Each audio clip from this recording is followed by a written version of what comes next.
Na-miss nyo to, no? Alam ko, isa din ito sa pinaka-favorite nyong snacks noong elementary days and super favorite ko din ito. Sobrang na-miss ko to, kaya for today's video is gagawa tayo ng Pinoy-style hot cake. To start, gagamit ako dito ng 2 large whole eggs and lagyan natin ng vanilla extract pang patagal lang sa and 1 can evaporated milk, 370 ml yun, 2 tablespoon of vegetable oil and 1/2 cup water. Mix lang natin until well combined and i-add natin ang ating 1/4 cup na sugar. Mix of white and brown sugar yung sugar ko, guys, kasi naubusan ako ng white sugar. Pero kung meron kang white sugar gamitin nyo. I-mix lang natin and set aside and proceed tayo sa ating dry ingredients. For the dry ingredients naman, guys, is gumamit ako ng 2 cups ng all-purpose flour, 1 tablespoon of baking powder, and 2 kurot ng asin. Isi-sift lang natin ito para masala natin yung buo-buo or yung mga insekto kung meron mang insekto na halo sa ating flour, guys. I-mix lang natin until well combined and pagka na well combined na, isasalain ulit natin ito para super smooth ang ating butter. After natin salain ito, guys, is maglagay tayo ng yellow food color kasi hindi to magiging Pinoy style hot cake pag hindi yellow.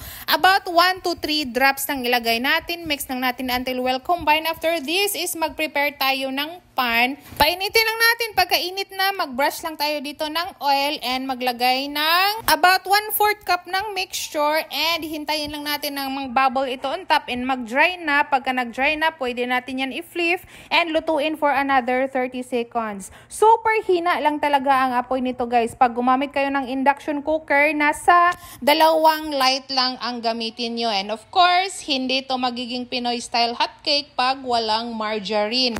Maglagay tayo dito ng generous amount ng margarine and after that is sprinkle lang natin ito ng white sugar and ready to serve na ito. Super sarap nito, super lambot, napakasarap kasi mainit-init pa. Wala talagang amoy ng egg and mas masarap pa ito pag parisa ng napakalamig na Coke. Thank you for watching. Enjoy!